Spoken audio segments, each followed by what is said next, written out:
हे आहे स्टार. आपण पाहत आहात स्टार माझा.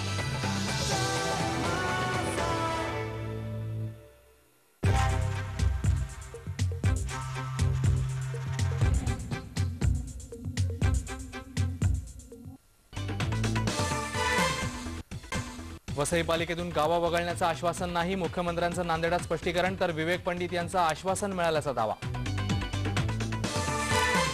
आता वळूयात आणखी एका महत्त्वाच्या बातमीकडे.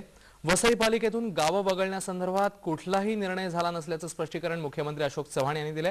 त्यामुळे वसई विरार जन आंदोलन समितीचे अध्यक्ष आमदार विवेक पंडित यांचा दावा खोटा ठरलाय. गांधी जयंतीच्या मुहूर्तावर देदान सुटेगिरांनी या अभिनव पद्धतीने त्यांनी आंदोलन केलं. पैशाशिवाय कामं होत नसल्याचा आरोप करत दानातून जमा झालेली रक्कम मुख्यमंत्र्यांना पोहोचवण्याचा प्रयत्न आंदोलकांनी केला. मात्र मुख्यमंत्र्यांनी 10 दिवसात याबाबतचा निर्णय देणार असल्याचं आश्वासन दिल्यानं आंदोलन तात्पुरतं स्थगित करण्यात आल्याचं विवेक पंडित यांनी म्हटलं होतं.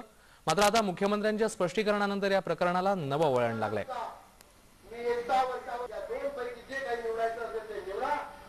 चर्चा म्हणजे असं आहे की वसई विरारच्या बाबतीमध्ये महानगरपालिका स्थापन करण्यासंदर्भात काही वादविवाद होते.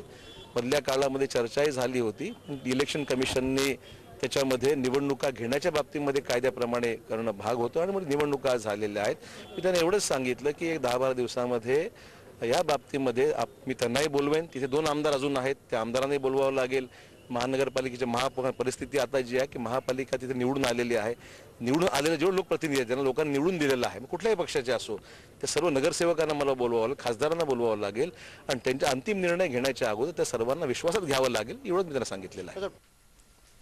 तेव्हा गावं वगळण्याचं आश्वासन नाही असं म्हणतायत मुख्यमंत्री आणि विवेक पंडितांना मिळालेल्या आश्वासनाचं काय, त्यामुळे हा प्रश्न आता निर्माण झालाय.